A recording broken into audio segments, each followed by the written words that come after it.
Thanks for joining me today. And if you've enjoyed this series on connecting faith and work, that we're all full-time ministers of the gospel because we preach with our lives, please do share it with other people. I think people do need to hear what we're talking about this week. We all need to know that we are of value and that we are of worth, and that can only come from God. Knowing we're made in the image of God, we are so valuable that Christ actually died for us. You don't have to prove anything to anyone. Wow. If you can escape that bondage, you're going to be a happy person. If we look for meaning in life only through work, we will work to save our souls. And that is such a bondage. It will ruin your life. Calvin Miller said this: the man who is job-centered has more anxieties about his work than the man who is God-centered. Our work changes in a wonderful way when we embrace working to please God. We're doing this for God. It's what He's called us to do. It's our role that we play in life. It's not all about me. It's about Him, honoring Him, pleasing Him. That's why it says in Colossians 3:23 and 24, whatever you do, do it heartily as to the Lord and not to men, knowing that from the Lord you will receive the reward of the inheritance, for you serve the Lord Christ.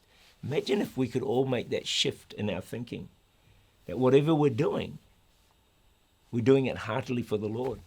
I think so often we're doing it heartily for the boss, for the organization or whatever, and I guess that's a part of it. But that's not going to bring the satisfaction. What's going to satisfy you is when you're working heartily for the Lord. I do believe that's how I live my life. I serve to please God, not to please man, not even to please myself. I'm wanting to please God in the role and the responsibility He's given me in life. If you and I can all get into that zone, honestly, we're going to enjoy our lives a whole lot more. In the Garden of Eden, Adam and Eve decided to live for themselves. And God exiled them out of the garden. The marks of exile, do you know what they are? Restlessness, loss of hope, no purpose, anxiety. When you've been exiled, you've lost the purpose and the reason of why you do what you do. And the whole human race today is in exile. It's away from God. And now everyone's working to a certain extent to find purpose in life, and it is a total disaster. So work for many has become like slavery. It's exhausting. And guess what? No number of holidays and no amount of pay can deal with that bondage. When work has become like slavery and exhausting. God made a symbol of it. Thorns will come up out of the ground. That's when they're cast out of Eden. It's just going to be tough. But then Jesus came to earth as a worker and a wanderer.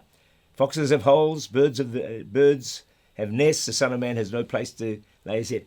And God gets a crown of thorns. So in a sense, He dealt with the thorns, that is going to be all hard. He deals with our restlessness, our emptiness, our exile, the penalty of sin.